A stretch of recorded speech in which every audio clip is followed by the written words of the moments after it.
నమస్తే. ఈరోజు మీ పెదాలు పగుళ్ళు బాగా వస్తే ఏం చేయాలనే దాని మీద చెప్తాను. పెదాలు బాగా పగుళ్ళు వచ్చినప్పుడు మనం ఆల్మండ్ ఆయిల్ దొరుకుతుంది కదా, బాదం ఆయిల్. ఈ బాదం ఆయిల్ని ప్రతిరోజు నైటు పెదాలకి మంచిగా మసాజ్ చేసి అట్లా ఉంచండి. లేదు ఇది లేదు మీ దగ్గర అనుకుంటే మామూలుగా నెయ్యి ఉంటుంది కదా, నెయ్యి పేరిన నెయ్యి అంటారు, పైన నెయ్యి పైన ఉంటుంది కదా, దాన్ని తీసుకొని ప్రతిరోజు నైటు మన పెదాలకి మంచిగా మసాజ్ చేస్తా వదిలేసేయండి. అది కూడా లేదు అనుకునే వాళ్ళకు గ్లిజరిన్ కొనుక్కోండి, మెడికల్ షాప్లో మనకు దొరుకుతూ ఉంటుంది. గ్లిజరిన్ తీసుకొని ప్రతిరోజు పెదాలకి లైట్గా మసాజ్ చేస్తూ ఉంచండి.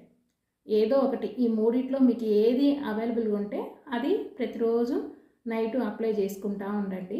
మెత్తబడిపోయి మన పెదాలు మంచిగా స్మూత్గా తయారవుతూ ఉంటాయి. కాబట్టి మీరు ఇందులో ఏది ట్రై చేసినా ఫలితం ఉంటుంది. కాబట్టి ట్రై చేయండి. మరిన్ని చిట్కాలతో మేము ముందుంటాను. Thank you.